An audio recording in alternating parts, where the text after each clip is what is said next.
It's very rarely like a lawyer TV show, but in crypto, very like a lawyer TV show. You have advised governments and regulators. You've served as the CLO, Chief Legal Officer of Kraken. You're a bit of a rule breaker and a rule maker. In crypto, you got to run with the big boys.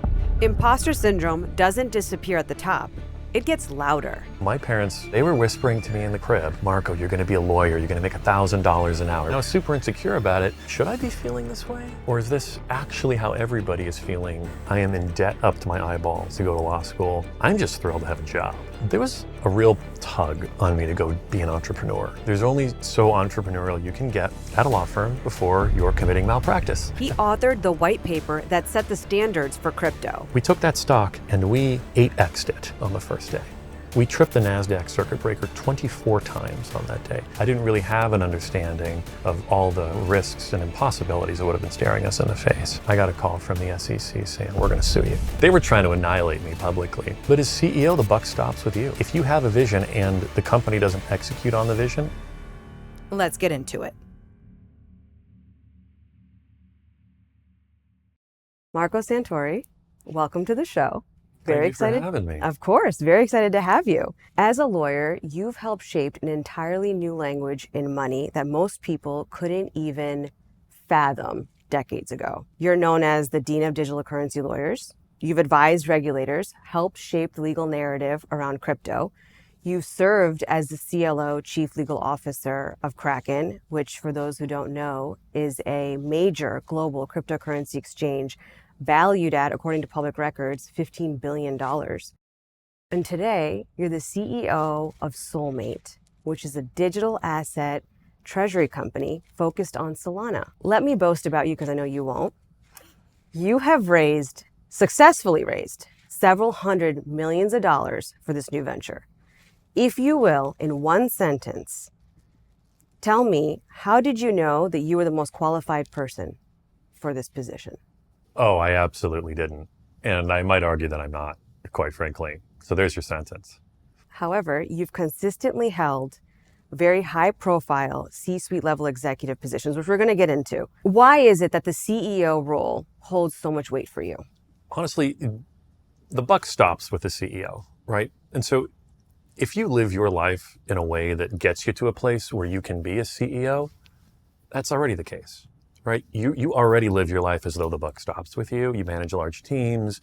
You're responsible for people's money. You're responsible for people's futures, for the way that they deal with, the government and their regulators.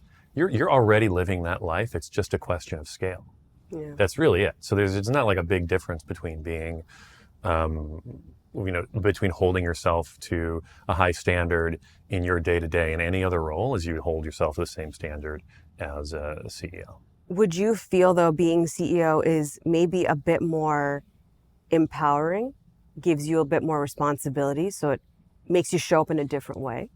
Yes, but only in the sense that, like, the audience is different, right? Because everyone's got a boss. Yeah. Everyone's got a boss, right? The project manager has a director as a boss. The director has an executive director as a boss, which has the vice president, which has the president, which has the CEO, which has the board, which has the shareholders, right? Yeah. And then each of those shareholders, one of them's a project manager. One of those, that person, their boss is the director, so forth. Everyone's got a boss. So we all answer to somebody no matter what. So when you look at someone in there, it looks like they're captaining the ship. Ask, who owns the ship? Because that's their boss. Yeah. Yeah. What unexpected quality matters to you the most when it comes to building something in an industry that most people don't quite believe in yet or haven't fully adopted yet? You absolutely have to believe in it yourself. This is something I learned being a courtroom lawyer, that if you don't, you can have your bullet points, you can have your messaging points. They can be good, they can be impactful, they can be strong. But if you don't believe them, no one's going to believe you. So at the end of the day, you have to convince yourself. So you're sort of back to what standards do you hold for yourself? If you look at a piece of work and you think, oh, that's good enough for me, and you actually don't hold yourself to a particularly high standard for the way that you've thought about it, for the impact that it's going to have, for the consequences of what you're saying, internal consistency, historical consistency, all the rest. If you don't hold your own work to those standards, people are going to look at you when you're delivering your work and it's going to shine through. Yeah. They're going to be able to tell that you haven't held yourself to those standards, and it's not going to meet theirs. Being in this industry that you are, has it been difficult to find that belief? Absolutely not. Absolutely not. I wish I could say like I overcame all this adversity, but I looked at this stuff and it was immediately fascinating to me. And I wouldn't say it all immediately made sense, and there's a ton of nuance to it, but it was immediately captivating to me. And that's something that you can't fake, but you can work on over time, right? There's plenty of people out there who thought blockchain technology, digital currencies, just Bitcoin specifically, was all just a shell game, all just a Ponzi scheme. And many of them have come around. They've very publicly eaten crow on it and said, you know what, I was wrong about this stuff. I wouldn't fault anybody who looked at this for the first time and dismissed it. It's easy to say, oh, this will all end in tears, right? Easy to be a critic. I was lucky in that when I first saw it, it combined all these things I was originally interested in, like, technology, like how money works, and you weave those things together, and at least for me, it was like an immediate recipe for success. You maybe do have to be a little idiosyncratic, and that's what I've seen in people in crypto who have been who have met with success. A lot of them have been idiosyncratic, right? They're contrarians and free thinkers, and you hear that stuff all the time. But actually, I think the common thread through all those people is they've cared a little bit less than the rest of the people out there about what other people think about them. And they're not insensitive to it. I think they just weigh it a lot less. And they know that if they're wrong about this, in fact, I would say like that's, in my view, like that's where real confidence in business comes from. Mm-hmm. It's not that you're right. It's that you know that if you're wrong, it's going to be fine. It's going to be fine. It's going to be fine. You're going to figure it out. It's not paralyzing. Yeah. Right? It's not paralyzing fear for somebody. You have advised governments and regulators, but due to the very nature of cryptocurrencies, you're a bit of a rule breaker and a rule maker. Okay? What is a word that would best describe the mindset of someone like yourself? Deliberate. Yes. Yeah, you have to, it's very easy to react when you see something new. It's really easy to feel. It's really easy to be reflexive. It's not easy to stop and think about the consequences of how you react and what you do. And there's trade-offs, right? Because people who are reflexive and reactive, what you're getting is authentic. And that's good. People who deliberate too much and are too deliberate about what they say, they can sometimes come off as inauthentic, right?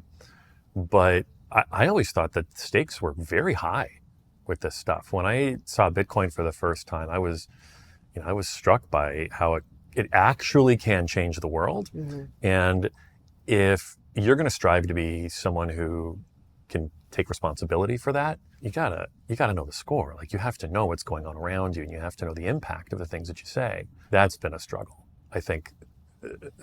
From the beginning, that's been a big struggle. You see the head of the Bank for International Settlements get up there with his immense power, significant podium, right, and reach, saying, lies, just speaking lies, right? You see somebody with power speaking lies, and what you want to do is get out there and speak truth to power because that's how you were raised, and that's what a high-performing person does. But that's not always the right thing to do. In fact, it's actually quite rarely the right thing to do. Mm-hmm. And I think we've seen a lot of people who were immensely talented and authentic, who were given a podium and given reach, get out there and in defense of the right ideas, the right ideals, crash and burn. Yeah.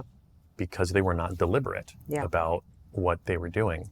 Trade-offs, right? You have to own the results of that. Someone that comes to my mind is Kanye. You're comparing me to Kanye? No, I'm saying that he's not deliberate. Oh. Yeah. He's given the platform, but he doesn't think before he speaks. He doesn't look at, you know what I mean? Like, he's just not deliberate or intentional with his stuff. That's right. I wouldn't describe him as deliberate, but I would describe him as authentic. Yes. They're trade-offs. You're an authority an expert in your field, but in an industry that's being invented in real time right now. But there's no precedent for you to follow. Do you ever still experience moments of doubt? If so, how do you move through them? Certainly, I experience moments of doubt in myself and in my decisions, and the team that I've built around me, and the goals that I've set out ahead of me all the time. And if I didn't, I think I'd be crazy or at least ineffective. But I don't know, you think about the alternative to that. And could you imagine like just blindly trusting all the decisions that you've made and like all the people that you've surrounded yourself with? And like, absolutely not. Absolutely not. You got to have faith, right? And particularly in the people around you. And that also means having faith in yourself for having chosen the right people and inspired them and set out the path ahead of them that they need. But yeah, for sure. I question the decisions I've made all the time. Let's talk about how you even got here in the first place. Born and raised where? Born and raised in the suburbs of Los Angeles. Parents, if as I understand, immigrants? One Italian immigrant, one first generation, but yeah, all Italian. Okay, what was your childhood like? Frankly, pretty idyllic. I was really lucky. You know, parents who loved me, big Italian family, you know, friends around the block. We'd ride bikes to each other's houses. You could tell where the squad was based on where the bikes were leaned up, you know, on the cul-de-sac. I grew up on a cul-de-sac. Yeah. And what is it that your parents did? My mother's a banker. Okay. Retail banker. Started as a teller, right? Okay. Not like a Wall Street banker. And my father was a salesman who eventually became a sales manager. He worked from home, and I was an only child, so I didn't, you know, have a brother or sister to play with. And some of my most vivid memories are of my father on speakerphone, lean back in his chair, feet on the desk, trying to close a deal. And to be clear, my father sold candy, right? Okay. So not big deals, right? Just listening to how he spoke to people, how he talked to people, how he made them feel like they were listened to by actually listening to them. The give and take of a conversation was something that he had mastered. He had mastered long ago. And that set up my archetype for like how you work with somebody. I never saw him as like manipulative or not even that salesy, frankly. He talked to these people like they were his best friends and they were, you know, just accounts. But that was how he approached his work, and that's, you know, how I've tried to approach things in my life too. I learned how to use curse words by listening to my father. You know, how do you artfully drop the F-bomb? Okay.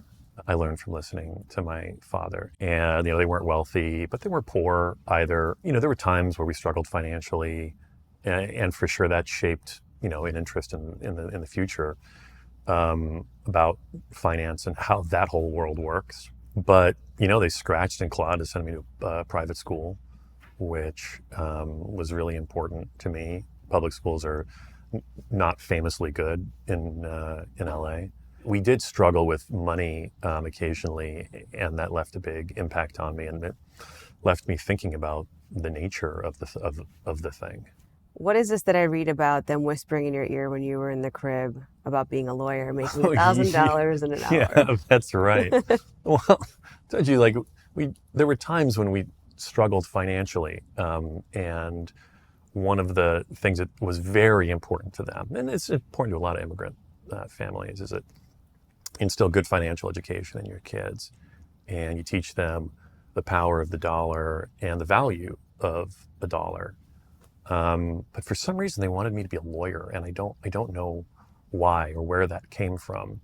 But for sure, they were whispering to me in the crib, Marco, you're going to be a lawyer. You're going to make $1,000 an hour, which is, you know, an insane amount of money back then. Yeah. Then it was an annual tradition that we would watch My Cousin Vinny, which is a terrific film.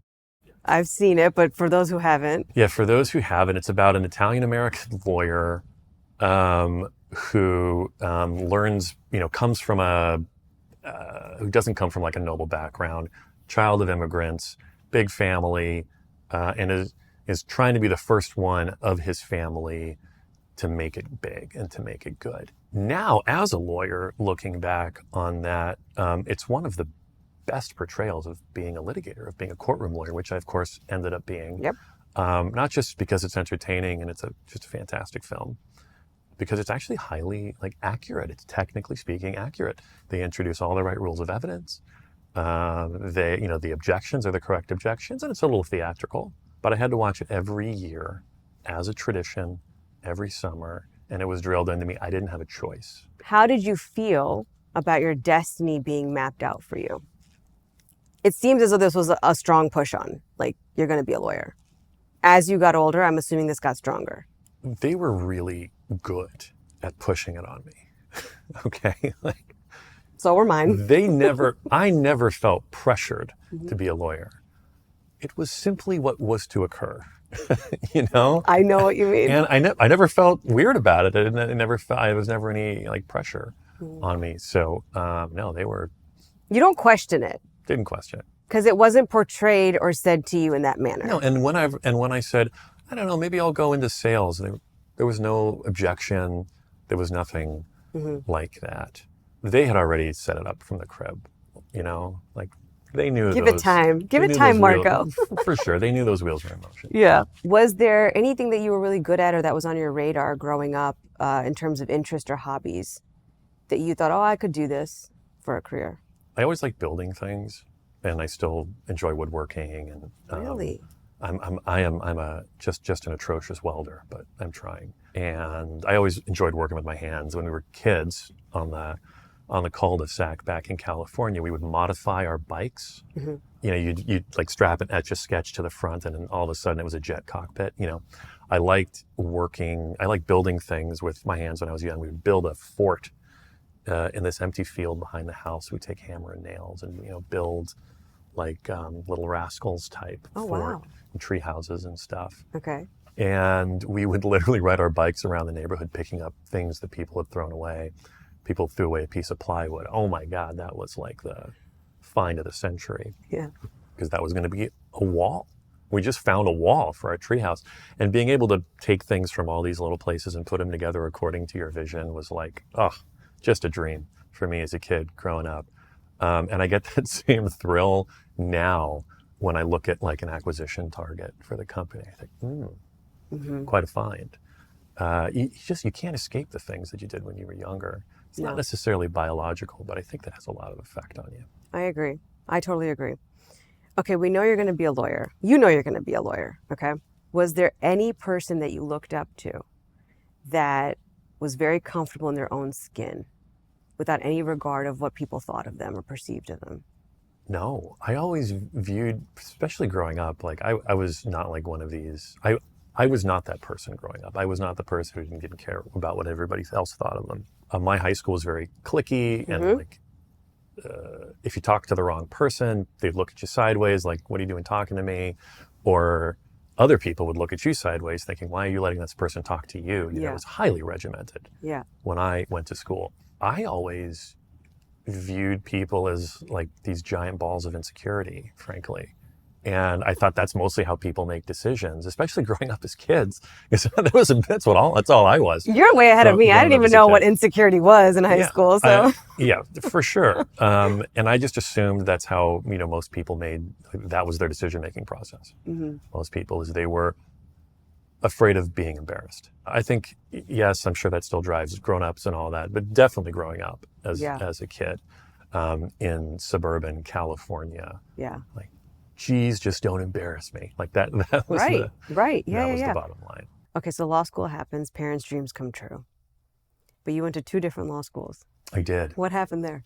I was an okay student. I wasn't a great student. I was an okay student. And but I knew that at the end of the day, what you really needed was a good degree.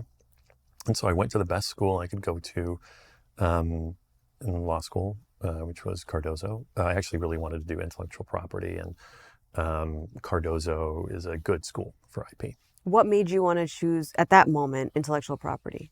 I saw what was happening with the internet, and you can tell the value of intangible things was starting to explode. It was just become, it was the beginning of a hockey stick type So growth for you the value of foresaw intangible something. things. Okay. For sure. I mean, Okay. what was intangible but had value before the internet? Art. Anything else? Like, yeah, some royalty streams and that kind of some brands, but hadn't really exploded in the same way as it has today. And that happened because of the revolution in information technology. Mm-hmm. And I saw that happening. I said, this is a growth area. Like, how bad can you possibly do in a growing area? Mm. And that's why I wanted to do IP. Plus, it was interesting and it sounded really smart, right? Yeah. Intellectual property. I took some classes in IP because it sounded smart. Totally. And I was like, this is great. Yeah, this is I'm what I'm not going to above do. it Yeah. either. So I actually went to a school because of it. But I did well enough there Mm-hmm. that I could transfer. And, Cardozo is a Jewish school in New York. Okay. And I was like, I was raised a Catholic kid in California. So like, I was their diversity recruit. I got there and it was like 90% Jewish. Got it. And my poor Italian Catholic mother, just heartbroken. And I went to a Jewish school far, far away from her as her only son. Mm-hmm. I actually made a lot of great friends and did well enough that I could transfer to a school that was higher ranked. Okay. So they were probably just ecstatic that you got into law school and you're going to be a lawyer. Yeah. So They were happy. Okay. So and then they heard it was on the other side of the country. Oh, okay. Okay. In okay. a Jewish school. And they were like, Oh. what? We raised you Catholic Yeah. in Los Angeles. You're going literally as far away on the map That as you can. Yeah. Yeah. Okay. So then you go to Notre A Dame. nice Catholic school, 50% closer, right middle of the country. Right in the middle. Mm-hmm. Not ideal, but better. Okay. Yeah, where I ended up graduating. Are you still doing IP at Notre Dame? Or did you change? No, at Notre Dame, there wasn't really any real specialization there. It's a pretty traditional So program. just going to law school and figuring out later. Yeah, pretty traditional program. But no one else at the firm knew what the heck I was talking about. What year was this? This must have been 2013, 2014. Oh, wow. Yeah. Okay. Now, before you litigated this, your first case for this, did you already know about Bitcoin? Yeah. Okay, we'll get there. At what point when you were a litigator in your career did you realize what imposter syndrome is and holy shit, this is my weapon? Yeah. If Well, there's I a told specific you, moment. when I was younger, I just assumed everybody was like as insecure as I was as a kid, right? Because all kids are insecure and people say those words, but then they talk to somebody and that gets lost somehow. They don't realize that they're talking to somebody that's just as insecure about 100 different things as they are. And it occurred to me as a lawyer that there's probably the same thing that was going on with all the people around me too, especially as a young lawyer. Because lawyers in general tend to speak as though they know exactly what they're talking about, even when they don't. I definitely do that. Our confidence is up like here. Yeah, confidence is up here. Knowledge is, well... You know, Brian somewhere tells there. me, he calls them Niniisms because it's like anything I do in my life, including like when we're at an airport and I'm going for like a gate, I will just go up like, this is the gate. And I'll start walking 10 steps ahead of him, just going and like, he'll be like, Nina. And he'll like, the gate's this way. He'll be like, you're always just like confidence, like, you know, first and foremost, whether I know what I'm doing or not. I do think it's a lawyer trait though. For sure. Yeah, there's something that's pre-selected. Yeah. Sure, even when you're trying to make your way as a young professional, you experience imposter syndrome. And you experience imposter syndrome, at least I did, to the same degree at which you're exceeding the expectations of the people around you. And that is actually a really good sign. And now that I look back, the times when I was the most secure in what I was doing and in the knowledge of what I was doing were the times when I was learning the least and advancing myself the least. And the times when I was the most insecure, or the least secure, the times when I was advancing myself the most. It's hard to learn that prospectively. It's easy to look back and learn that retrospectively. That's a very good point that you make though. And I've never quite heard it that way before. Is it safe to say that you were in those moments acting, thinking, feeling bigger or better than you really were inside? And that's what propelled you forward. For me, it was mostly terror. I mean, it was, as a young lawyer, unless you really are some kind of legal genius, you're kind of making it up as you go along. You make judicious use of the let me find out and get back to you script. But if you do that too much, you're not telegraphing any value to your client, right? So you have to stick your neck out. You have to. It's easy to feel when you're doing that you're doing that too much or that you're going to get in trouble. And the more you do it, the more you start to realize, like, actually, that guy who's been doing this for 20 years, he just did that. Yeah. I just did that, and I was super insecure about it. He's been doing this for 20 years more than I have, and he's still doing it. Wait a minute. Should I be feeling this way? Or is this actually how everybody is feeling inside? And that's actually what drives a huge part of human decision-making and action. Yes. That it was really thanks to crypto that I was so far out ahead of, frankly, what I should have been doing if I was trying to stay in my safe zone, that I was able to realize that probably sooner than others. Okay. You already know about crypto in the beginning years of you being a litigator. Let's go back a bit. How did you learn about Bitcoin or crypto? I got scammed. What? Yeah, I got scammed. I bought, so I saw an article about this box that you could plug into the wall and Bitcoins would come out. And I heard that Bitcoins were like internet money. I said, that's kind of cool.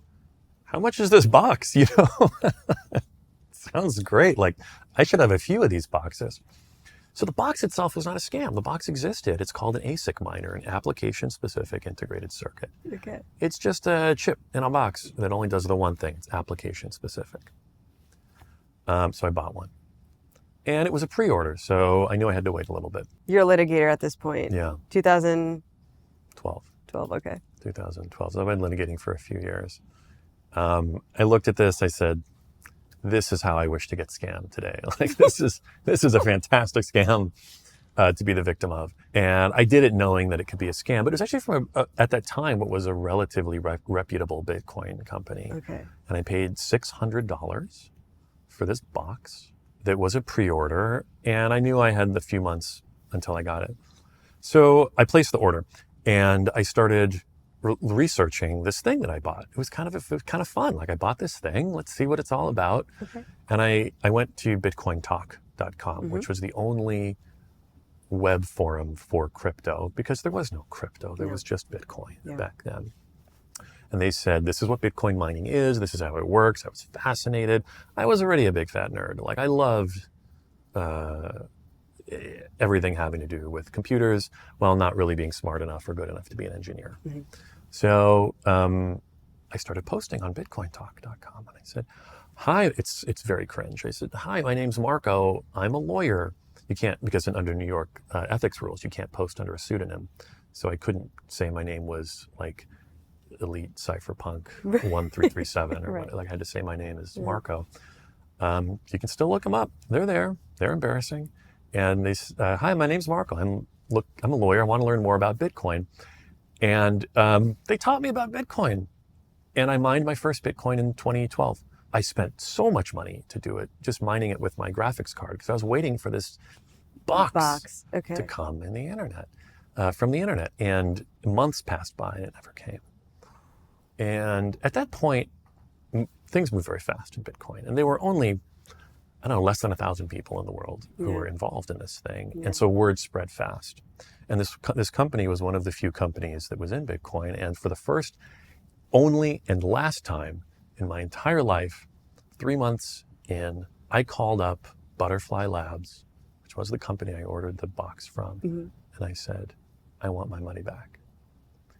Do you know who I am? And I was nobody, like nobody. But in this little niche corner of the internet, like that's a guy actually who we know, and we don't want him like posting negative things about us. Right. It was, yeah, I'm not proud of it. But did you get your money back? I got my money back. Oh my gosh. And you know what happened literally 1 week later? They were raided by the FTC. It was the very first federal enforcement action in crypto, the FTC. No way. And what they were doing was importing these boxes and then testing them. I'm like, testing means you plug them into the wall and Bitcoins come out. The price of Bitcoin kept going up and up and up and up. And so they said, we should maybe test this a little longer, because they were making money. They were keeping the coins that came out of the bonds. Got it. And they never delivered them. FTC rated them, shut them down. I got my money back, thank goodness. When did you buy your first Bitcoin? Just around the same time I mined it. 2012? 2012, maybe 2013. I was 2013. Okay. So yeah, and then it broke like 1100 by the end of that year. Yeah, it was wild. It was, oh my gosh, that was insane. Yeah. And mind you, I was in my last term of law school in 2013, broke. So I was like, wow, this is cool. You went out on a limb then. I know I did. No, but if you look at, like, you see people who became billionaires because of Bitcoin. Yeah. Right. Those people were already multimillionaires, because for them spending 10 grand on Bitcoin was like nothing. Mm-hmm. Right. But if you weren't already rich, you would have been crazy to put yourself in a position where you could become a Bitcoin billionaire. Yeah. And so I don't feel so bad. You shouldn't. When my friends all have, you shouldn't. It all works out in the end. Fantastic amount of crypto. And I was a lawyer, I was working by the hour. Yeah. Okay. What happens while you're a litigator that puts you in a position to co-author a policy white paper? And for those who don't understand, please explain what a white paper is. Okay. So there was a phenomenon back in 2017 called ICOs. This unfortunately named thing. Instead of an initial public offering, an IPO. To clarify, this is about 5 years after you've been introduced to Bitcoin. That's right. But you're still a litigator. That's at this point I had kind of shaded into regulatory law, because I found myself litigating these regulatory cases, and so I learned the law, and I could advise on the law before there was a litigation. Okay. And your partner at this point? I'm a partner at this point. Yeah, I had moved firms twice since then. My practice grew to the point where I had one of the largest books in crypto at the time. In New York? In New York. Wow. Okay. Yeah.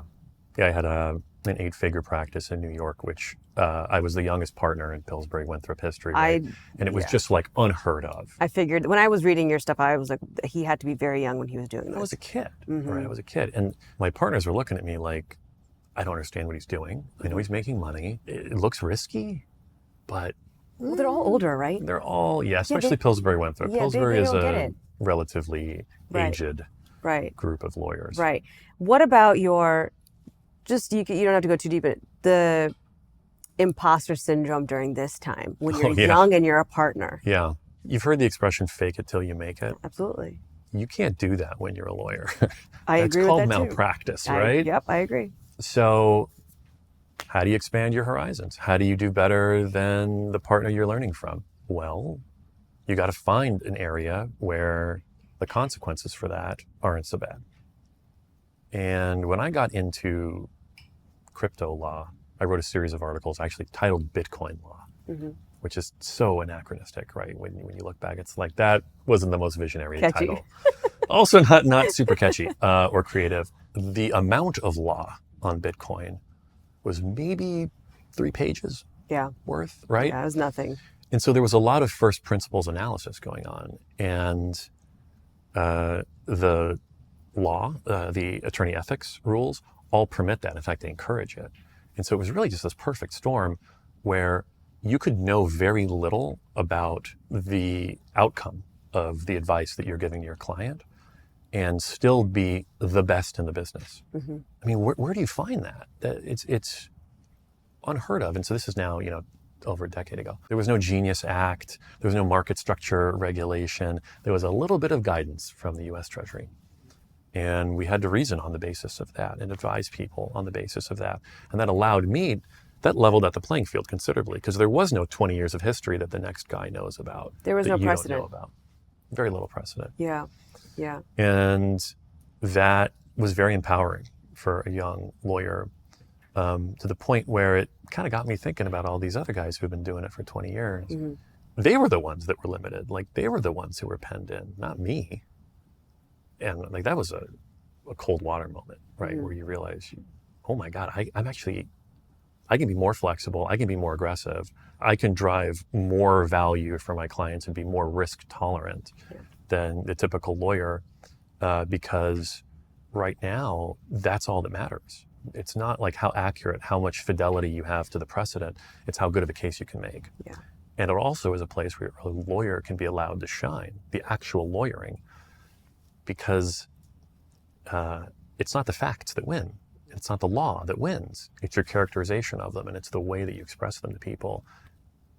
It's like lawyer versus lawyer, not client versus client at that point. Yep. Which I also, there's a bit of creativity going on there too. For sure. Absolutely. Which people don't really put lawyers with creativity, but I would see that's a big one right there. It's one of the white spaces, right? It's one of those like wide open fields where there's so little precedent and the facts are so inscrutable to a judge or a jury. What's the difference? How do you get that edge? Got to be a good lawyer. Yeah. And that's usually not the case. Yeah. It's usually not the case. Like, it's very rarely like a lawyer TV show. Right. But in crypto, it's very like a lawyer TV show. Do you have an example for us? I mean, you got to think like, I'm dating myself, but like Law and Order. Yeah. What was it? Old Ally McBeal was one. It's an old lawyer show. You're probably. I mean, I know of it. I didn't watch heard of it. Yeah, I've heard of it. Yeah, there was a show called Friends. Have you heard of it? Yes, I have. I'm kidding. Where like the courtroom drama of it all, it was like Suits. And the music in the back. Suits. I love Suits. There's a more current one that doesn't even seem that old. Okay. Consider Suits. Okay. Where, the tenacity of the lawyer wins the day. Harry Specter. There you go. Harvey Specter. Harvey Specter. That's not how it works in real life, except in crypto. It did. Where there's nothing else. There's just the advocacy. Yeah. Right? It's incredibly empowering as a lawyer. And it's still the case. I still encourage young lawyers to try to get into it. Into crypto law. Absolutely. Really? It's still a huge opportunity to make new law, and fidelity to precedent and knowledge of precedent can't be held over your head.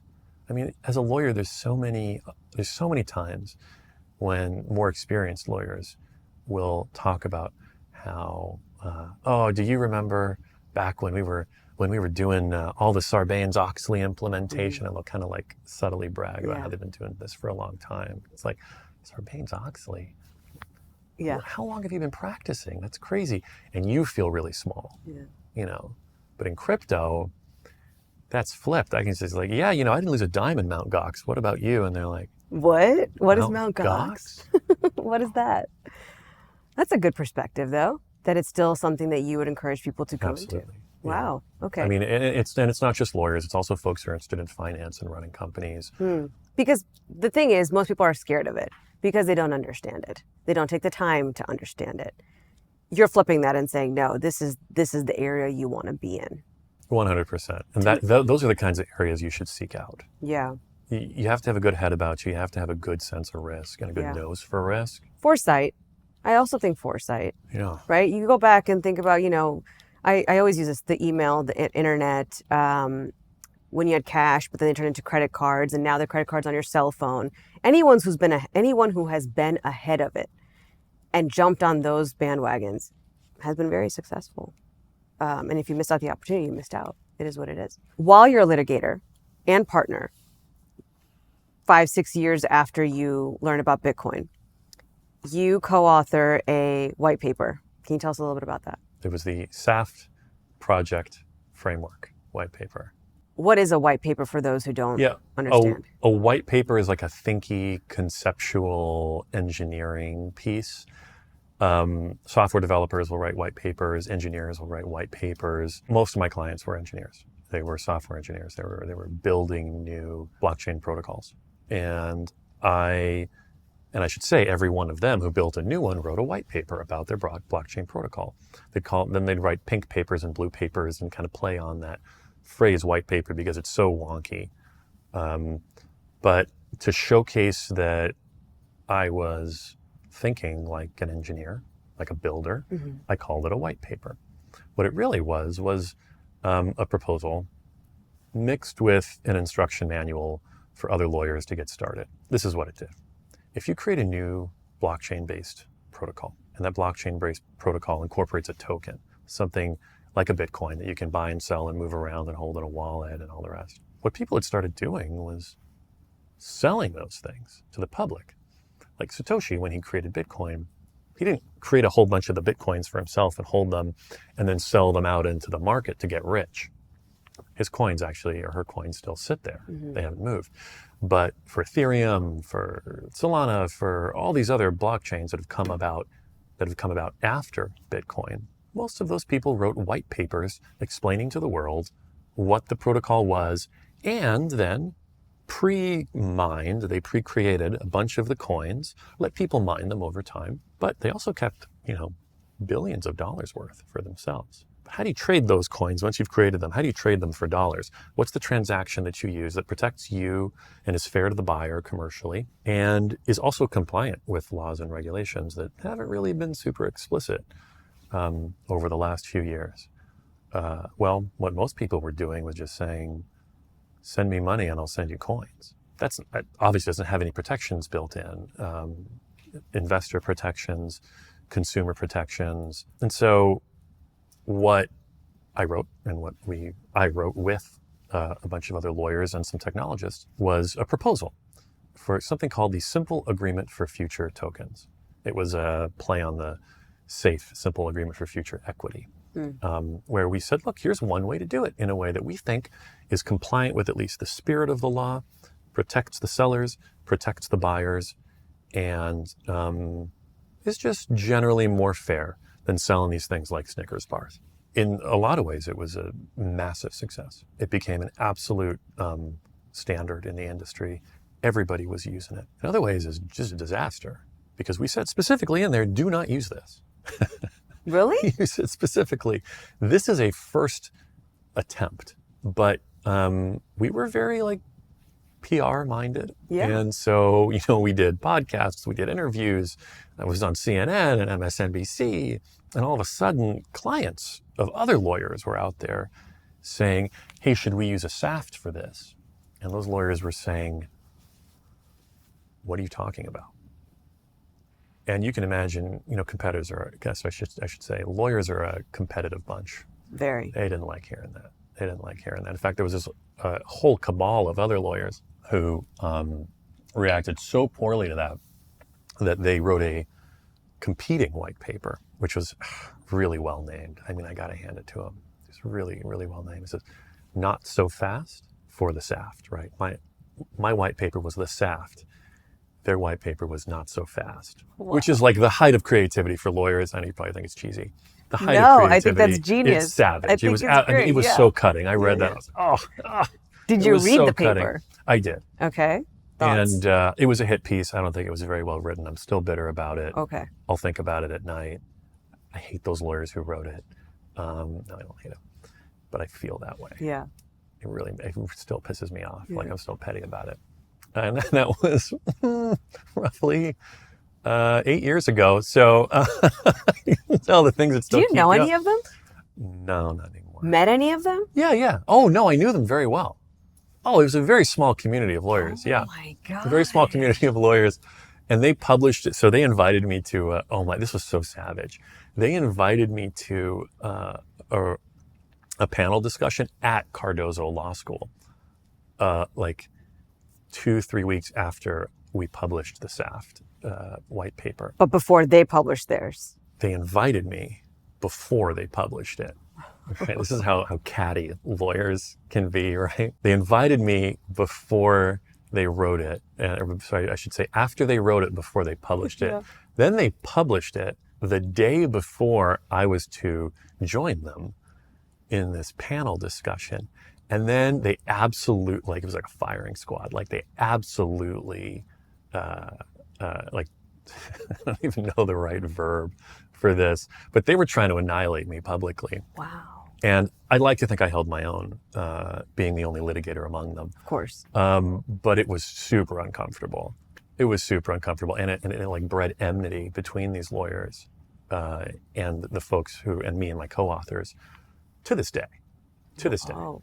And it's so petty, right? We've all moved on, but I guarantee if we were to sit down and talk about that, it would be we would have it out. Did you leave that day what the hell just happened? Yeah, I did. I mean, but now it's one of my fondest memories. I don't think highly of those people who did it. Yeah. But at the same time, wow, who gets an experience like that?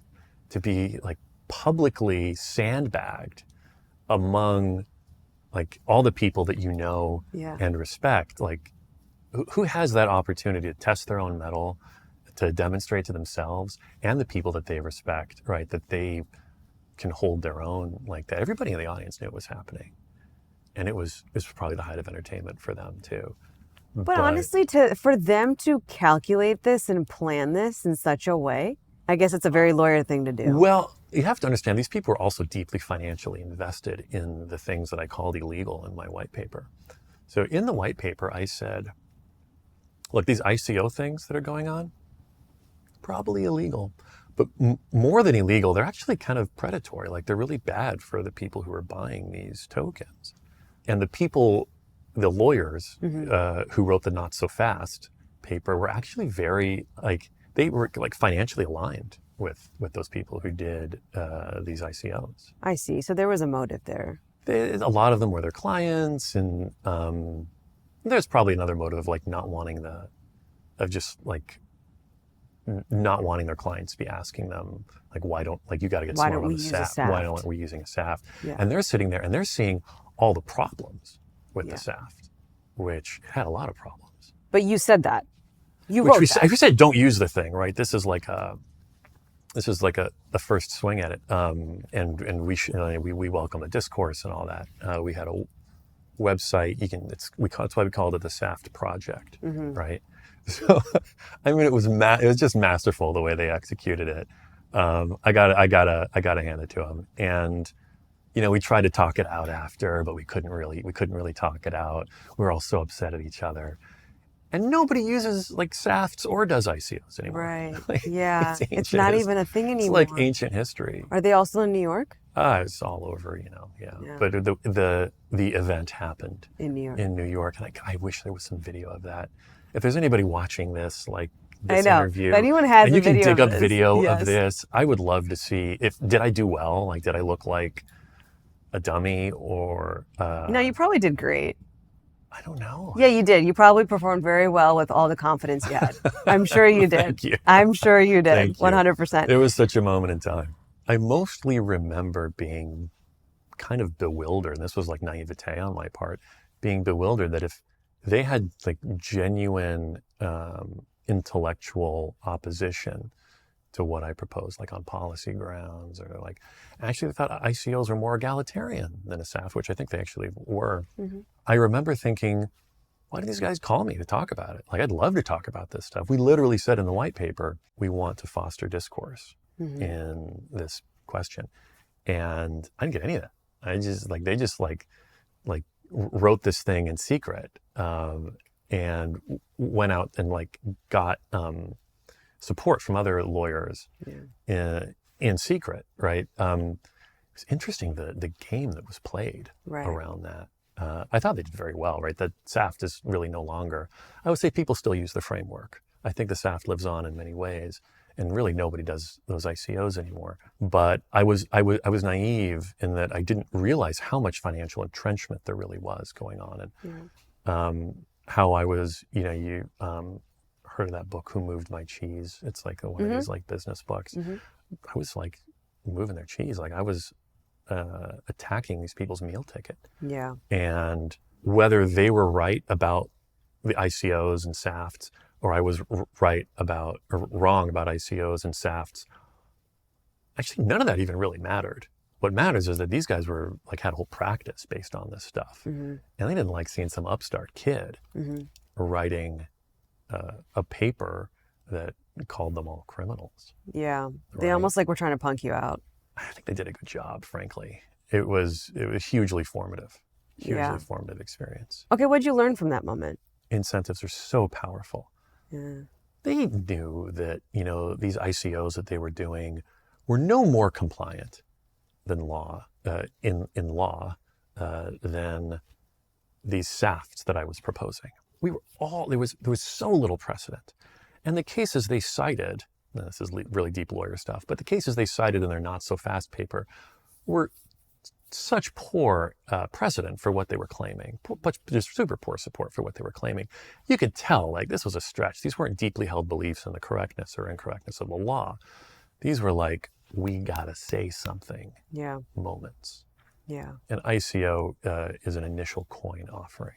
It's a play on IPO, initial public offering, where somebody who, a developer, builder, innovator, entrepreneur who creates a new blockchain-based network also pre-creates millions or billions of dollars of the token that runs that network and wants to sell those tokens to the public, usually on a speculative basis to investors. They would just do that. They would just sell these tokens to the public. And my thought was, and what we said as much in the white paper, was that these looks a lot like security transactions. Yeah. And if these are transactions in securities, they're governed by the securities laws. And the way you're going about it is probably not in compliance with the securities laws. Here's an idea called a SAFT document that's part of a SAFT framework, a transaction framework, that at least complies with the spirit of the laws. And does it comply with the letter of the law? Well, let's have that discussion. Let's find out. Whatever it is probably better than what's out there. Yeah. And the people who were doing ICOs and their lawyers, they didn't like that. Before we get to your Kraken days, can you just give me a quick rundown, because we didn't touch on everything, from like 2013 to about 2019, 2020, your professional roadmap? The roadmap at a high level was that I started out really as a litigator, as a courtroom lawyer. And when Bitcoin came along, I started learning more and more about the regulatory side of the laws that I was litigating. I was primarily a corporate and securities litigator. So I would litigate securities disputes. And it just so happens that the kinds of law that started to get applied to Bitcoin and crypto more broadly were the securities laws. I'd already litigated those things. Yep. Fantastic. So I can meld the courtroom experience with knowledge of what these things are and how they work under the hood. And I made partner at Pillsbury Winthrop, transferred to, I lateraled, as they say, transferred my practice to Cooley. And from there, where I wrote the SAFT project white paper, I quit. I left private practice. Why? There was a real tug on me to go be an entrepreneur, to do entrepreneurial things. And there's only so entrepreneurial you can get at a law firm before you're committing malpractice. Yeah. Just to be like kind of flippant about it. So one of my clients was blockchain.com. I had already taken an internal title at blockchain.com in 2014. I was their global policy counsel, which is to say I would meet with the regulators on their behalf. And my whole job there, really, priorities number one, the P0, was to convince regulators that what they were doing, blockchain.com, was not financial services, that they were merely software developers. Because what they would do is write software, write code, upload it to a website, and people could download it and store their Bitcoins using that code. My client, blockchain.com, couldn't lose, spend, trade, abscond with any of their users' Bitcoins. They were mere software developers. But if you ask the US Treasury, they didn't know the difference between them and someone who was actually taking control of people's Bitcoins and then ETH and then all the other cryptos. Right. It was my job to draw that distinction with the US regulators and with regulators in Europe and all around the world. And it was a great job. It was so much fun. You know a little bit more than the guy that you're talking to, and I was really passionate about it. I thought it was a lot, just a blast. So those are the right ingredients. Did you seek that out on your own, the blockchain.com position, the internal one, before you made the full jump? Or did they approach you? They wanted me to come on full time. Okay, so they knew about you. You had a reputation. Yeah, a good absolutely. There were only a few lawyers in crypto at the time, in Bitcoin at the time. So to get one of those lawyers was a big deal, because otherwise you had to sit down with someone who has their secretary print out their emails, and explain, like, this is a blockchain. Good luck. That's tough. Yeah. That's a tough sell. So they wanted me to come on board. I actually got an offer to come on as the chief operating officer of the company originally, which is, a highfalutin title. But I wanted to stay and be the chief legal officer and the president. So I had a dual business and legal role, which was great. I did that for a few years. And then I got poached by Kraken. Oh. Yeah. Okay, and this was 2020? I went to Kraken in 2020. That's right. Yeah, that sounds right. Yeah, okay. 2020. Before you go to Kraken, your litigator days, writing the SAFT, being with blockchain.com, what are you beginning to understand about yourself that you know you can do, but nobody else can? I think I learned what risk tolerance was and the line between risk tolerant on the one hand and cavalier on the other. Because I was cavalier about a lot of things and I got my hand slapped for it. I remember at blockchain.com, I proposed the acquisition of a very large remittance company that already had a bunch of licenses that the company needed at the time and had a call center in Guadalupe and correspondent relationships in Europe. Okay. And we were like 30 developers. And I had been tasked with turning us into a company like that. And so I went out and I found a company like that. And I said, dear board of directors made up of successful, experienced people, 20 years my senior each. I propose we acquire this company. And they looked at me like I was a child, like I was an absolute child. And you could tell because they didn't want to respond right away when I made this proposal. I had a nice PowerPoint and everything put together. And they explained that they didn't think that was a good idea approach to solving this problem. And I said, yeah, but you just told me that we needed to build all these things. Here they are at a rock bottom price. The problem isn't the operations that they have, but they haven't been able to catch lightning in a bottle. They don't have the uptake. It's perfect. Let's just buy them and then we'll have it. And these are a bunch of people, men and women, who had done tuck-ins, mergers, takeovers, everything. And they immediately were able to play the tape forward on this acquisition. Does anybody in the company speak Spanish? No. You know, do we have the lawyers who understand this law yet? Yeah. I said, well, yeah, we have one and his name's Marco. Are you going to manage this whole company? Like, they could see that clearly the inorganic acquisition approach of buying this company was a terrible idea. And it was many things as well that were mostly bad. But the one thing that they definitely saw it as was cavalier, hugely risky and not worth the risk. And now looking back on it, it was a terrible idea. Of course it was cavalier and I was inexperienced. Right. And I hadn't done those kinds of mergers before. And I didn't really have an understanding of all the risks and impossibilities that would have been staring us in the face. Look, for an entrepreneur, that's usually a benefit, right? If you knew how hard this was going to be, you never would have done it, right? Yes. That's what they say about entrepreneurs all the time. That's true. Their greatest strength is they actually don't know how taxing and how much of a toll it's going to take on them. And they do it anyway, and that's why they succeed. But that was just a bridge too far.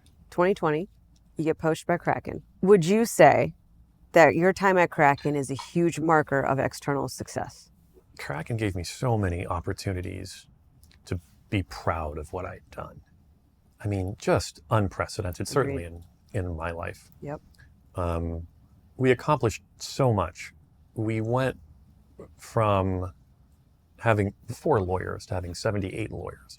We went from having no policy team to having a full-fledged policy team with boots on the ground in DC, London, and Brussels, to never having contributed a dime politically to being a significant factor in the United States presidential election.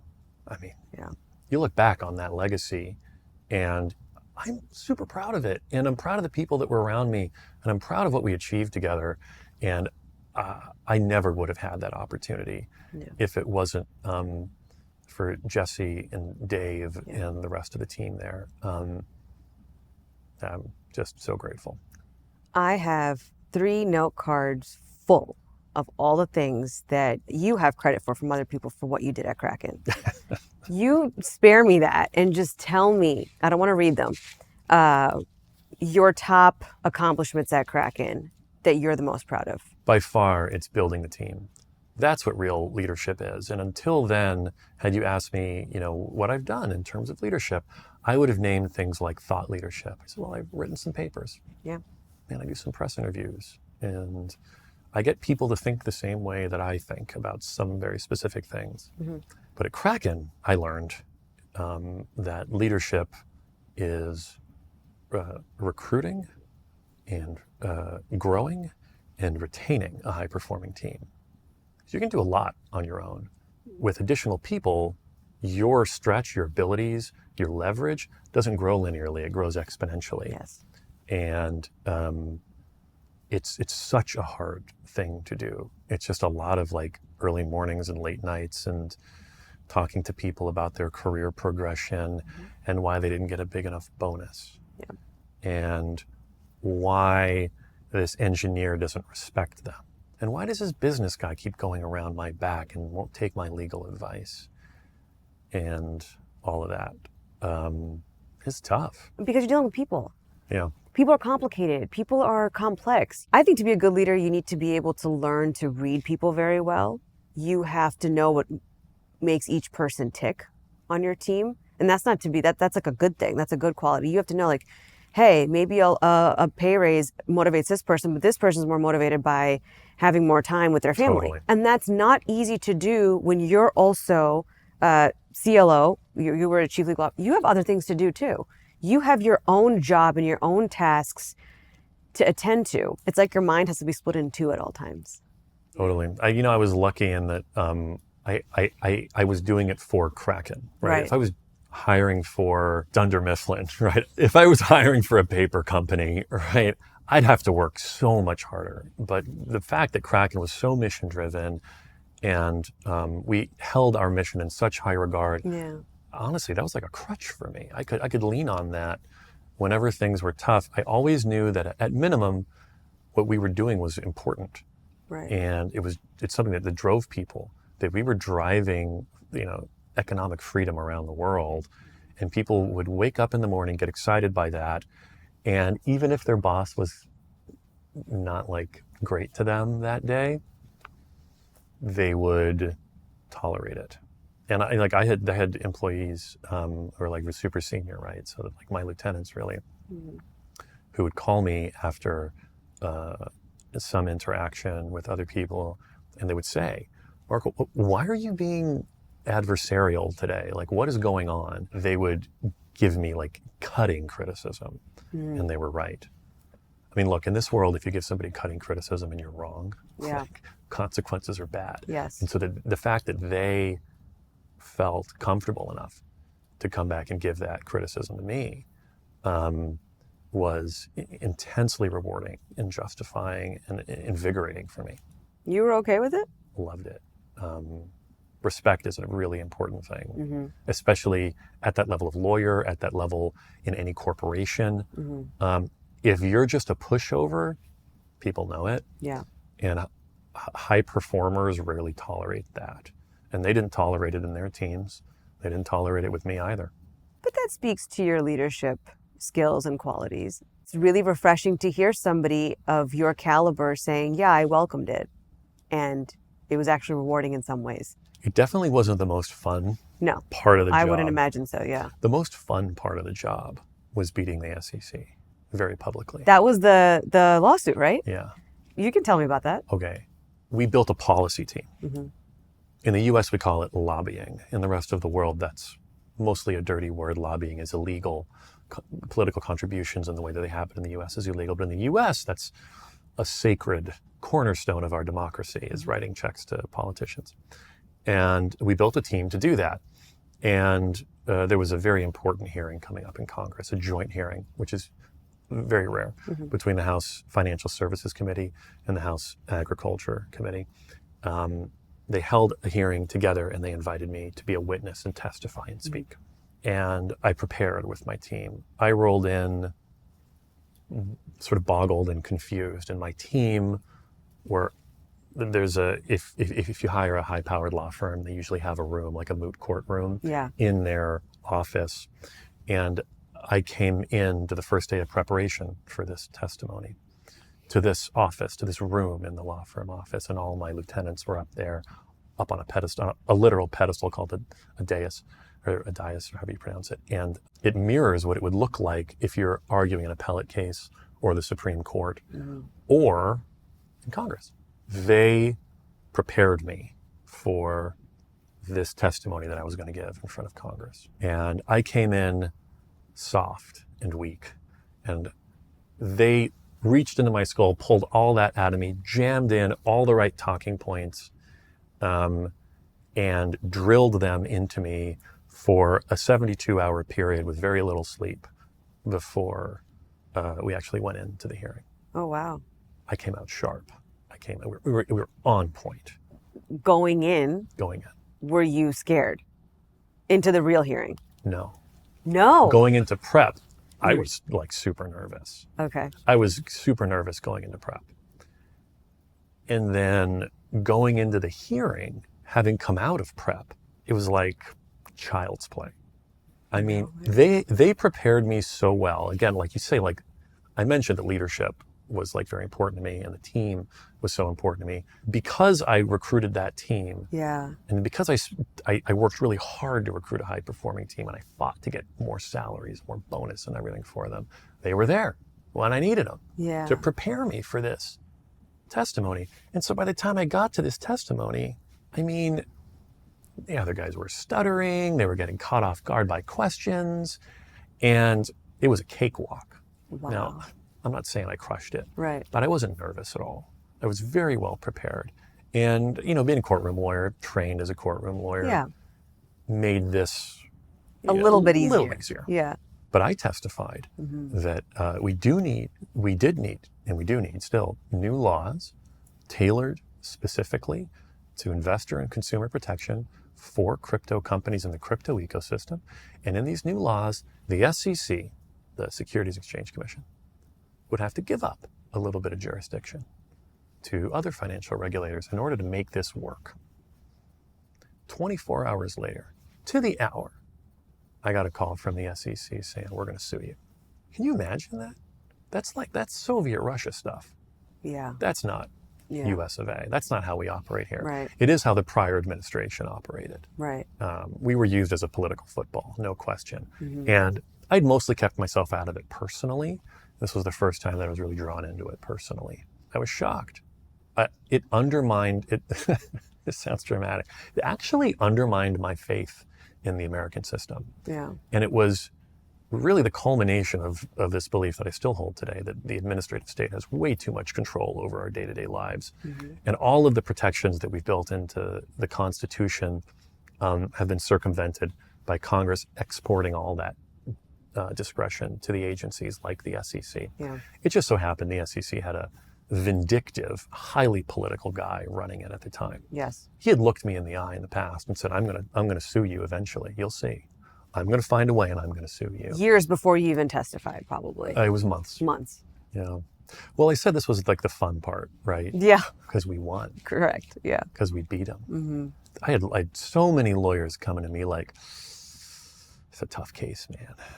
It's a tough one. I mean, I was there at oral argument, you know. Yeah. The SEC was forum shopping, so there were already cases in New York, so they sued us in San Francisco for some reason. And they were hoping to get like, you know, a really liberal judge because it was a Democrat administration, a judge who's really going to trust the SEC and trust the government. And the common wisdom is that liberals trust the government more. So where are you going to sue them? The most liberal district there is in San Francisco. Yeah. And I'll be damned, they got the most liberal judge in San Francisco whose uncle was like one of the ex-chairman of the SEC or something. It was just the worst possible outcome you could hope for as a lawyer. And the SEC, they're probably clicking their heels, right, at this. Yeah. I mean, they're thinking it's a slam dunk at this point. Yeah. Were you nervous? Yeah, for sure. These cases take a long time, right? I assume that, yeah. But they're also hugely impactful cases. This would have set precedent across the country. Right. And those lawyers who were coming to me and saying, Santori, this is a tough one. I don't think you can win this case. Well, you know, it occurred to us that we don't have to win the case, right? We don't have to beat the SEC in court. We could beat them on Capitol Hill. And so we did both. We hired the best lawyers we could. We hired fantastic lawyers. I personally wrote some of the briefs in that case and revised some of the briefs in that case. But at the same time, that was my left hand, right? Our left hand as a whole team, there were 70-something of us. That was our left hand. Our right hand was lobbying in DC, trying to get the right people elected and get that chairman out of the SEC. Yeah. And we made no secrets about it. Yeah. We thought the administration was run amok, Yep. and it needed to go. Yeah. We contributed financially. We contributed in form of thought leadership. I personally was stumping up and down Capitol Hill for the principles and ideals that we wanted. We supported political action committees. We got out there and we got out the vote. And we won. That chairman is no longer the chairman of the SEC. Yeah, I remember when that happened. And the new chairman viewed what happened to us as what it really was, which was political retribution. Yep. And he dismissed the case. Yeah. So it's safe to say that you had a lot to do with Kraken. It kept us busy, that's for sure. Yeah. I believe these were your words. Correct me if I'm wrong. But you were always fighting or fill in the blank, effing all the financial regulatory bodies in the business. That sounds like me. You were always operating at the intersection of innovation and regulation, two worlds that don't really mix very well for obvious reasons, right? Like you just explained. But you're the expert, you're the authority here. People look to you for direction. I had to live with and be counselor to the real stakeholders. And so it was a somewhat idiosyncratic position. I was there with the people who were going to primarily suffer the consequences of this political gamesmanship if it went amok. And, you're in the company and you are part of the company and you're responsible for this huge team within the company, but you're also an advisor to the company. You're not the company, right? You're not management. Right. When you're the lawyer. Right. And now, right, in my new role, I am management. And so to see those things from different perspectives is hugely, hugely enlightening. I now look back on a lot of ways that I conducted myself that I would change, for sure. What did you learn about the recruitment process of building a very high-performing team that you are going to now take with you or have taken with you? Recruitment is the silver bullet. A company is just its people. You've heard CEOs talk about this all the time, but it's really true. And it becomes more and more true the more you see it in different contexts. It is what determines everything else. Yeah. And it's one of the few things you can do that can actually change your circumstances. I mean, my team went from 5 lawyers to 4 lawyers when I first joined. One of them was not performing, had to manage him out, to 78 lawyers to 36 lawyers. Wow. Back up into the 70s. When FTX collapsed, it was, worldwide news. I was actually in the Bahamas when FTX collapsed. FTX famously based in the Bahamas. Wow. There was a hurricane coming into the hotel, to the Bahamas. As FTX was collapsing, it was like this collision of figurative and literal hurricanes. Oh, wow. It was a crazy time. Okay. I was leading an offsite, our very first offsite, because we're a fully remote company at Kraken. Offsites are very important, tend to go all out. And we did. And it was, the market was doing great. And so I go up, my relatively new team, 2 years old. Most of these people, 6 months old, because we've grown so quickly. And I'm drinking coffee in the green room, getting all amped to go up and give my speech. And I get up there and I start giving my speech, and like one by one, heads start to drop to their phones. I'm like, come on, guys, this is not very encouraging for me as a leader. I'm trying to get everybody amped up about the work ahead of us and how important it is and how we're mission driven. And I thought, well, this is just downright disrespectful. And then somebody just like raises their hand and said, Marco, would you just hold on a second? We just got word that FTX is a giant scam and is collapsing. Yeah. And FTX was our biggest competitor at Kraken, or one of our competitors at Kraken. And we were catching so much heat from our board because FTX had famously, FTX only had 12 lawyers. They only had 50 engineers. And they're growing so fast. They're doing so much with so little. Marco, why do you need so much to do so little? And our executive team, we threw up our hands at one point. We said, we don't know. We don't know how they're doing it. Yeah. Later we found out, of course, that it was a giant scam. They were stealing from the till. They had all the money in the world and all the resources in the world because they were just spending their clients' money. None of the transactions are really occurring on the back end. Yeah, we found that out while at an offsite in the Bahamas, while I was supposed to give like my big pump up speech to the team. And right then and there, we had to lay off half the team. And so the very next day, because the market tanked, there was no end in sight. Right. They were out, at the surf club, and me and my lieutenants were in a back room crossing names off a list and who we were going to fire. It was horrifying. It was absolutely horrifying. But we got slimmer, we got leaner, and we stuck it out. And the team grew back up to 70-something lawyers. We rebuilt it. Yeah. We got strong enough, we got muscular enough to beat the SEC at its own game, at its own political game. Yeah. We held them off in court and beat them on Capitol Hill. And it was a masterstroke and a testament to this team that, really, I put through a lot. Yeah. It's such a callous thing to say, but they say B players hire C players, so you always have to hire A players. Brian and I have this thing with our companies. We always want to find and hire people who are smarter, better, for sure, more talented. For no sure. ego there. The phenomenon is real. Yeah, I agree. At what point at Kraken do you start to feel I need something different, or what do you realize you need now?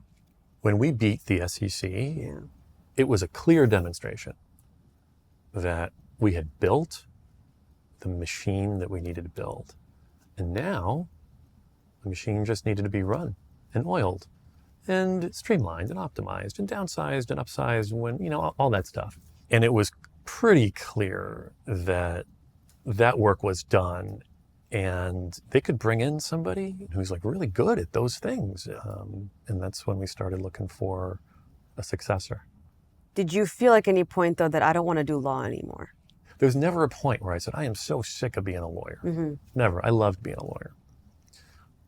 But there was also so much going on out in the world that my clients were doing that I wanted to do and I knew I'd be good at. Mm. And that's mostly what I looked into after Kraken. There was the whole detour at Mar-a-Lago and maybe going to work at the White House and all that. Let's go there for a second. Was there a moment between when you left Kraken, which I'm sure was a transitionary period for you, seeing how much you were in charge of, but was there ever a moment before Trump that you got to just be at home, not work? No. So you never got to sit and actually take a break or a breather? No, never was. I always say, man, I'd love to do that. And then when the possibility of it appears, scary. I recoil. Yeah. And I don't know what the mechanism is. It's that when I can close a laptop and go out and work in the garage, because, I like to build things and woodworking and that kind of thing, it feels so good because I've worked so hard on the career stuff all day. It feels really good to not do the career stuff for a few hours at night. But if you wake up in the morning and there's no career stuff to do, it's not that fun to do the other stuff. And it's weird. It's a weird feeling. I have never had anyone say it the way you just said it. But yes, I agree with you. Right. It's not that fun. It's like, well, now this is the work. Mm-hmm. And you realize it has nothing to do with the career versus the wood shop. It has to do with the way that your brain works and the way that your body works reflexively on those things. Yeah. How does this Trump thing come on your radar? Near the end of my work at Kraken, like I said, the most impactful things I could do at that point is at the political level. Getting to know those people was a huge part of Kraken's strategy for growth. If I can spend an hour talking to a senator, I should probably spend that hour talking to a senator at the cost of doing anything else in the company. Usually. There's 100 senators, so it's a lot of time to sink into it. Yeah. And then it wasn't just senators, it was potential presidential candidates and the team around them, and J.D. Vance. And he was on the Hill before he went to the White House, and we thought they were the right horse to back. We published photos of our CEO and President Trump at Mar-a-Lago and all that. We were there, we were in those discussions. We were the team that facilitated that. So we made no secrets of supporting President Trump in his campaign. And near the end of the campaign, in fact, 2 weeks before the election, I got the call and they said, Marco, we're going to win. We're going to win. And we want you to come and work on the team. How would you feel about that? I said, oh my God, I'm so honored just to be asked. When your country calls, you pick up the phone, you know, all that stuff. I didn't know if they were going to win or not. I had hoped they would. Right. And then a couple weeks later, you know, 3 days after the election, they called again. They said, told you. I said, you're right. And they said, all right, come on up to Mar-a-Lago. So I spent months going back, you know, from Miami to Mar-a-Lago, meeting with the whole team. And it was for potentially a few different roles. And each of them would have meant moving to DC. And, you know, getting a little DC apartment, going to a lot of DC parties, and I didn't want to do that. I'm with you on that one. Didn't want to do that. Yeah. You know, I love what they've done with crypto. Yeah. You can always have a difference of opinion about a political administration, but there can be no doubt that they've been huge advocates for crypto, and we're all much better off than we were. So I consider that to be another huge victory for all of us. Yeah. So when I left, I stepped onto an advisory board. I stepped off the advisory board when I went to Pantera full-time for, I don't know, was it 4 months, 6 months? It's a super short stint. And Pantera was fundraising, basically? Okay. Yeah. It's a venture fund and a liquid fund. I thought I'd try my hand at investing. And we did. We went out and raised two funds. Went out looking for 50 million at a time, brought home 100 million at a time, cut everybody back to 70 million at a time. I'm not shocked, Marco. You just seem everything you touch just works out somehow. Like it's like the Midas touch. Like even you're not a fundraiser, but you're good at that too. That's great. Good for you. No, honestly, if I have any talent, it's like picking really strong teams. Yeah. The Pantera team is just off the charts. Yeah. Talented. Yeah. Really good at what they do. They pick winners. There's no question. And I was like, I cloaked myself in winners in that sense. And it's been the best decision I ever made. Why do you choose to leave Pantera? Because Solmate came along. How did that come on your radar? Well, so you remember with the SAFT, it was like the intersection of crypto and capital markets. We were coming up with new ways for people to get financing for their new crypto projects, right? Financing crypto projects. Fast forward to the year of our Lord 2025. And a couple of Kraken guys and I got together and said, hey, why don't we try a new way of financing for crypto companies? Why don't we think about ways of taking these protocols public as if they were companies?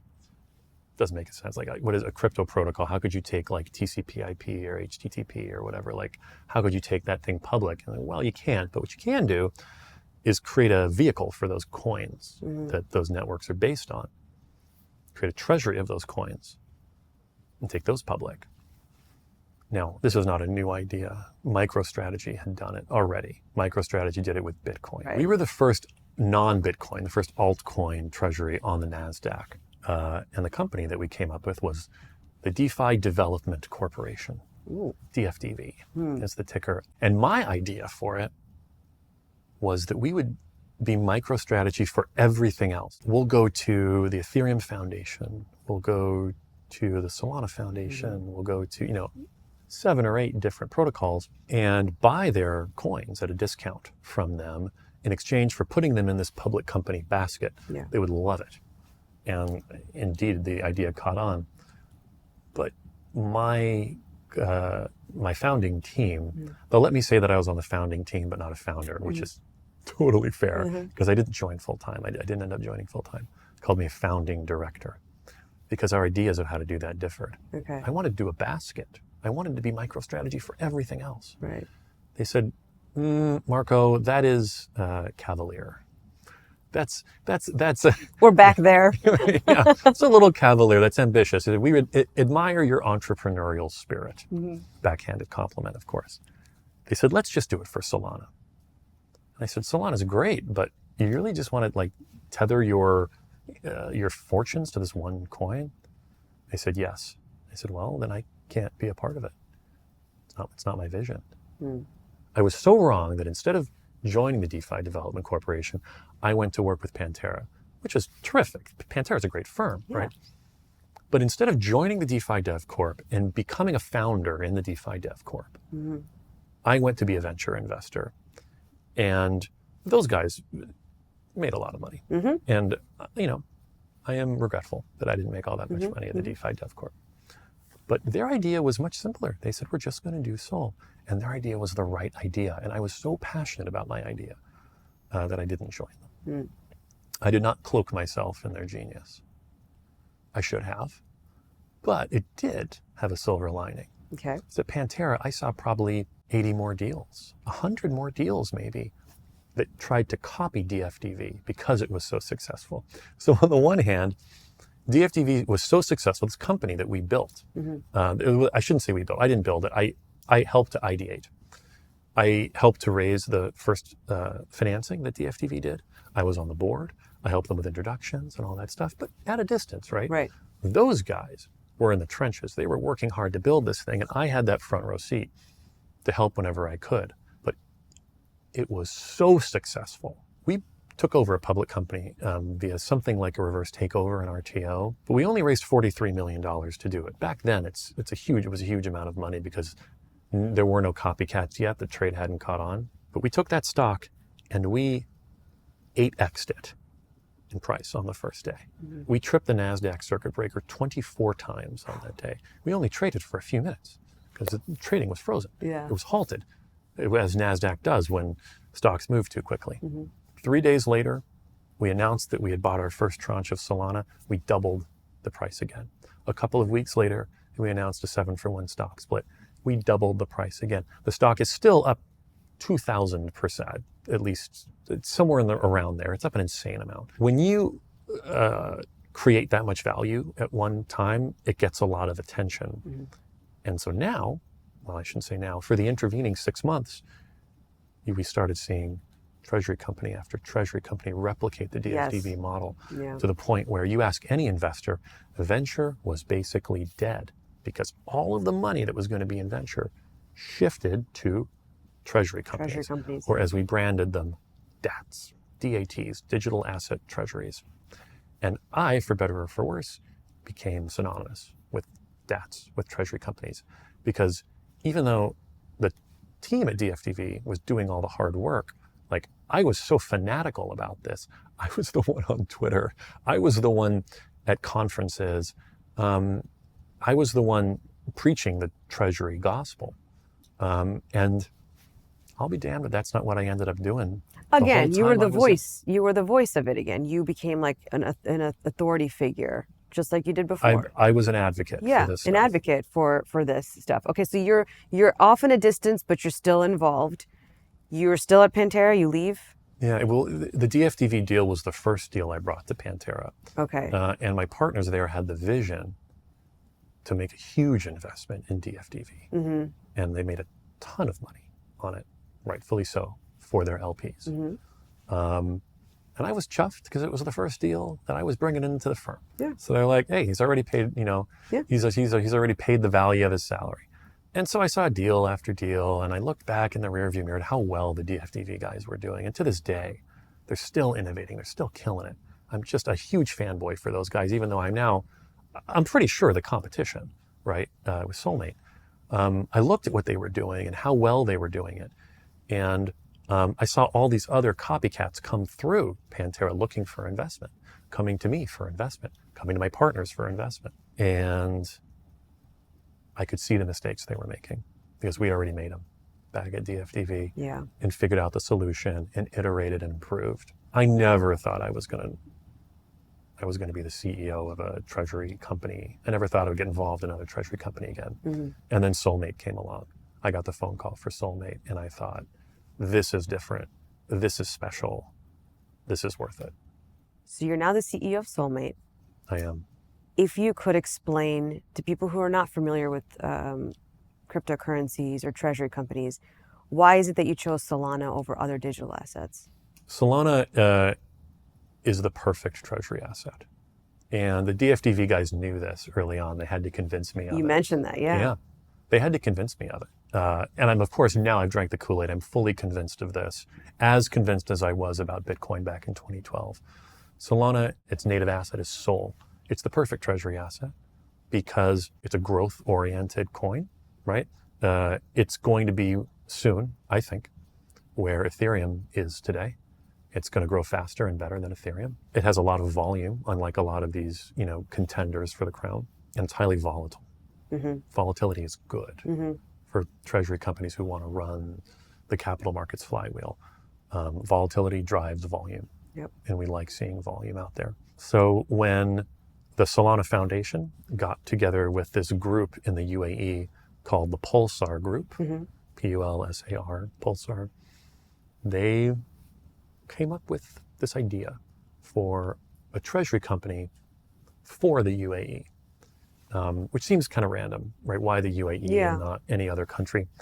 Well, the UAE in Abu Dhabi specifically is the capital of capital. This is what it's known for, right? You see this told everywhere. The amount of investment activity that goes on there is unparalleled.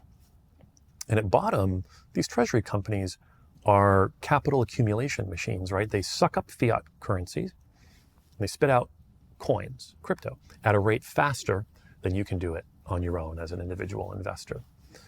So proximity to that capital matters, but it's more than that. It's not just that there's a lot of money in the UAE. It's true, but that's not all it is. It's also that Solana is unique.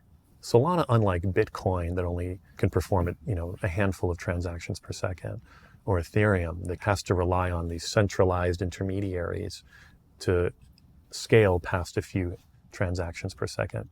Solana is at the base layer highly performant, tens if not hundreds of thousands of transactions per second, 450 millisecond blocks. It's highly performant. And the way it gets to be that performant is that it's hugely reliant on the location of all the validators, of all the servers. So if you want to send a Solana transaction, the distance between you and the validator and between one validator and another matters. The actual physical distance on planet Earth. So just like when you're up in a plane and you try to access the Wi-Fi, right? It's slow. It's not slow because the pipe isn't fat enough. It's slow because the time that it takes to get from that airplane through the pipe to the satellite back down to the ground, it's actually a long time. And so you see it's laggy. You see buffering and things like that. It's the same phenomenon for Solana. And so in order to be high performant, it's important where you put your validators. So our plan is to put a validator right in the middle of the planet in Abu Dhabi. I say the middle of the planet, even though it's just like any other spot on planet Earth, because there are validators in New York, validators in Frankfurt, validators in Tokyo. There's nothing right here in the Middle East. So transactions have to get from, Frankfurt to Tokyo, they have to go around the world. We saw a gap. We saw not only a financial gap, and that there's like a demand for this, for a treasury company in Abu Dhabi. There's also a geographic demand, and the Solana network rewards you for filling those gaps. Rewards you financially. If you put a validator where a validator is needed the most, you can make more money out of every block, out of every transaction, in exchange for validating those transactions. Does Bitcoin operate the same way with validators? It does not. Okay, so that's why Bitcoin is Bitcoin and these are other cryptocurrencies. This is fundamentally different than Bitcoin. Like Bitcoin is ossified, meaning it doesn't change very often. Bitcoin doesn't do anything new that it hasn't done 10 years ago. Think about that. There's no smart contracts, there's no DeFi, there's no perpetual futures. None of that happens on chain. Bitcoin does one thing really well: digital scarcity. It's digital gold. Satoshi said it was going to be a peer-to-peer electronic cash system, but it turns out it's actually much better at being a peer-to-peer electronic gold system. Like it stores value. It holds Really value, which it does. Exactly. It's proven that. Okay. And the value's increased over time because it's scarce. Is it good for buying a stick of bubble gum? Like buying a coffee? It's terrible. It takes 10 seconds to confirm a transaction. On Solana, it takes 450 milliseconds. What? Why? How can it possibly do that? Well, it makes a trade-off. It makes a really important trade-off. I can run a Bitcoin node at home. You can run it on your phone. Yeah. Run it on your laptop. Solana? No. You got to run with the big boys if you're running a Solana validator. You have to build in a data center a rack to validate this transaction. You might think, oh, okay, well, that's good. That's new technology. And it is. Mm-hmm. But, there's this example of like a street kid in Rotterdam. He can run his own Bitcoin node if he gets a mobile phone or if he gets a laptop. He can't run a Solana validator. So it's less decentralized. I'm not one of these religious people who says Solana is just as good at everything as Bitcoin is, and it's better than every other blockchain. Like, there are guys out there. I'll leave the religious zealotry to them. Mm-hmm. This is like, whereas Bitcoin is a new financial system and it's a new financial paradigm. Mm-hmm. Solana is the biggest, baddest, best technology there is right now, and for a very long time. Mm-hmm. That's the way I look at it. And like with all technology, there are trade-offs. Yeah. You're doing this in the form of a treasury company. Can you explain what a treasury company is specifically? Each of these networks, each of these blockchains have native currencies. They have native coins. The native coin of the Bitcoin network is just Bitcoin. The native coin of the Solana network is Sol, S-O-L, like soul in the sky, like the sun in the sky. And in exchange for validating these transactions, the validators, or those who operate the validators, in exchange for building these racks full of servers and paying the networking costs and all that, they're rewarded with these new coins, Sol. And you need these coins, Sol, in order to perform transactions on the network. They're used as gas for the network, for transactions on the network. And so they have a value. That's that ecosystem, right? And the new coins are created by those who validate them, by those who validate transactions. Those who make the transactions that get validated have to pay those Sol. Mm-hmm. And it's this cycle, it's this network. As the network grows, the value of each Sol on the network grows as well, because Sol, just like Bitcoin, is scarce. It's not quite as scarce as Bitcoin. That's okay. Mm-hmm. Again, there are trade-offs, but it's still scarce enough to make it value, to give it value and to make it valuable for doing these transactions. You need Sol to run smart contracts. Mm-hmm. You need Sol for decentralized finance. You need Sol for perpetual futures. You need Sol for basic transactions. You need Sol for everything. And so it has a value, and that value fluctuates with the growth of the network. It grows with the growth of the network. Right now, Solana is the fastest growing network. There are more new developers coming into Solana than any other blockchain combined. It's the most used blockchain, right? A treasury company takes dollars, wherever it can find the dollars, and we'll talk about that in a second, takes dollars and buys Sol with them and holds on to those Sol, and then runs validators to stake the Sol. Treasury companies get this money by fundraising. Mm-hmm. They get fiat currency, so they go out to the market and they raise money from the public.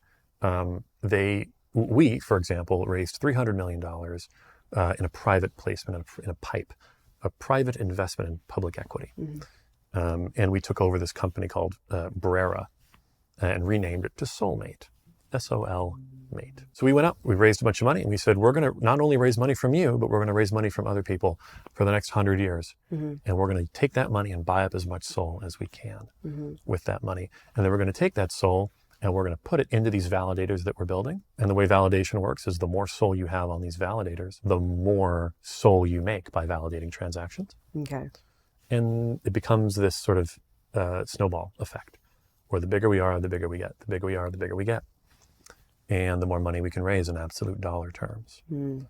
And so I would say, if you're not trying to stake Sol on your own, if you're not trying to participate in decentralized finance, if you don't want to do your own custody, and you're just trying to turn your dollars into more dollars, which is the vast majority of people who are interested in crypto, and that's okay. You shouldn't be buying Sol.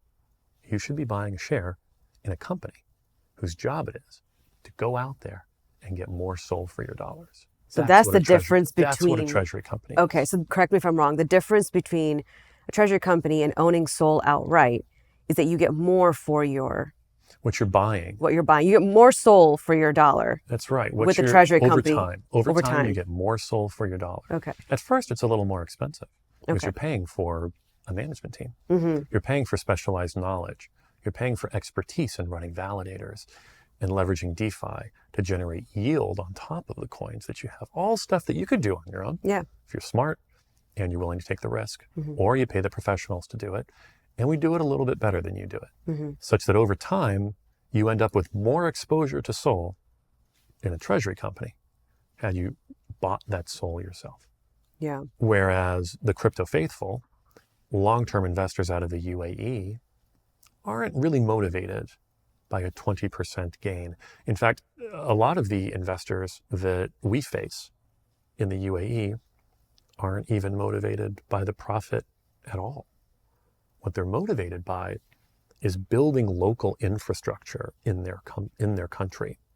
There's a sense of patriotism there. And for them, I wouldn't be shocked if their grandkids own this stock. Yeah. You know, this is not about flipping or even investing. It's certainly not about trading. It's about owning. They have It's a very about owning generational infrastructure. mindset.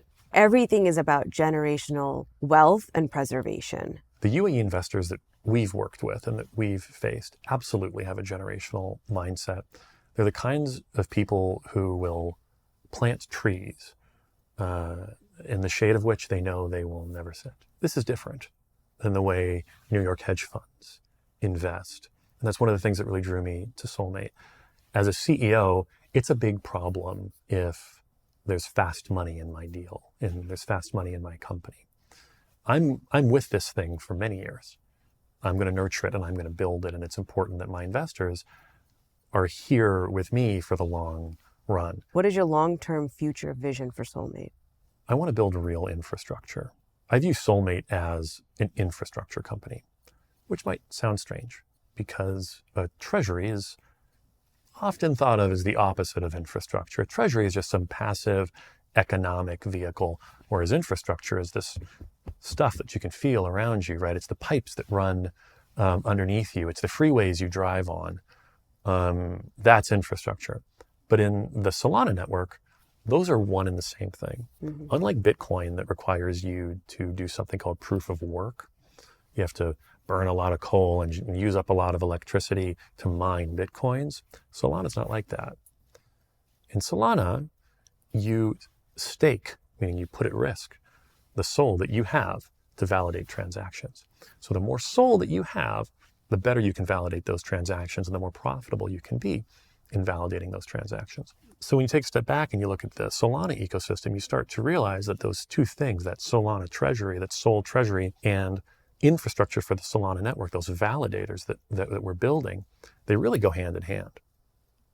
And that's what I want to build. I want to build a company that not only generates that kind of value for the Solana network, but can take that value and monetize it for exchanges, for traders, for investors. We're building great things, and it's more than just a treasury. What does this position, this job, this new venture offer you that no other thing that you've ever done in your career has offered you? I really get to shape the vision, right? As an attorney, you're sort of an advisor on someone how to achieve their vision. Yes. And admittedly, I'll sometimes find myself falling back into that role, which is healthy when you're speaking to one of your directors on your board. But as CEO, the buck stops with you. Yeah. If you have a vision and the company doesn't execute on the vision, it's your fault. Yeah. If you have a vision and it turns out it's not a great vision, also your fault. Yeah. And there's an immense amount of responsibility with that. But you do have the power to make that vision real. Right. And that power is almost unlimited within the means of your company because you have that discretion. You know, you still you still take direction from the board, and the board takes direction from the shareholders, but the buck very much does stop with you. What is one tangible, actionable thing, could be big or small, that you could share with us that you were excited to implement as CEO? Recruiting, Recruiting. without a doubt. Okay. Without a doubt. I don't feel forced to hire anybody. I never look at a candidate and think, I'm going to hire you just because I know my client needs that skill set. I'm not really thrilled, but I know I need you, so I'm going to make you an offer. I've done that. I've done that before. I think we've all done that. We've all done it, yeah. But I haven't had to do it at Solmate, Yeah. and I'm not gonna. Yeah. Are your parents still with us? Yeah.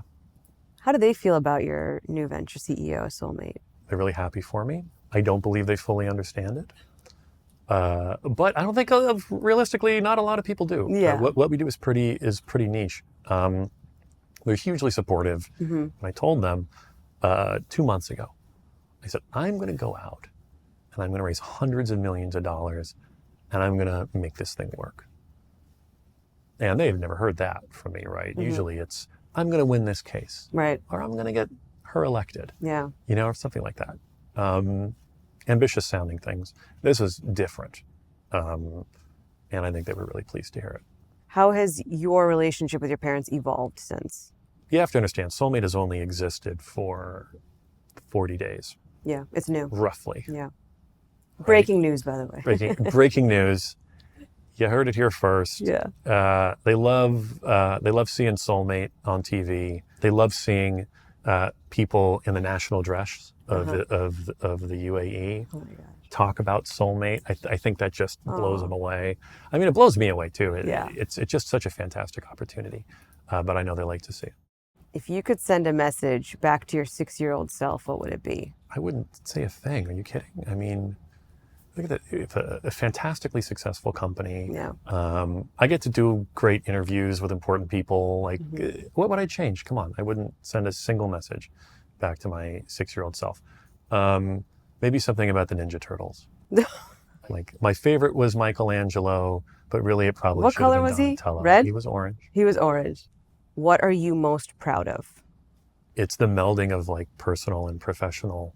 I don't think I've done it perfectly, but if my 17-year-old self could look at me today and say, you've got a successful career, you get to speak your mind on podcasts like this and interviews like this. I've always thought that you can't be proud of the things you have. You can only be proud of the things that you've done. Right. I think that 17-year-old me would be just blown away. What's your swap to My Cousin Vinny? Like what? I'm sure My Cousin Vinny is not your favorite movie. Oh no, it's still my favorite movie. Are you kidding me? Absolutely. There's no other favorite movie. You can't escape that kind of upbringing. Really? That kind of enculturation, that kind of programming, you cannot escape it. Vinny is still my profile picture in my internal chats. All like back at Kraken, there's Vinny in his red velvet suit in the Solmate internal chats as well. But it's important. Vinny doesn't come from like a noble background, child of immigrants, big family, and is trying to be the first one of his family to make it big and to make it good. Prime innovation of Impostor Syndrome is not that you shouldn't feel like an imposter. Correct. It's not that you shouldn't be insecure. It's that you've overestimated your opponents. You think that everybody else out there who may be advocating against you, you think, well, they actually know what they're doing. And in reality, they don't. Yeah. They're just as big of a ball of insecurity as you are. They're feeling the same imposter vibes as you are. They're wondering why you're doing so well in this regard and they aren't. Yeah. What is his secret? What's her secret that I don't see? They're thinking the same things you are. That's the prime innovation. Yeah. Embrace that imposter syndrome. Yeah. Because that helps you understand other people's psychology too. Marco, you're the definition of a high performer. Congratulations on Solmate. I'm 1000% sure it will be the most successful thing you do to date. Thank you.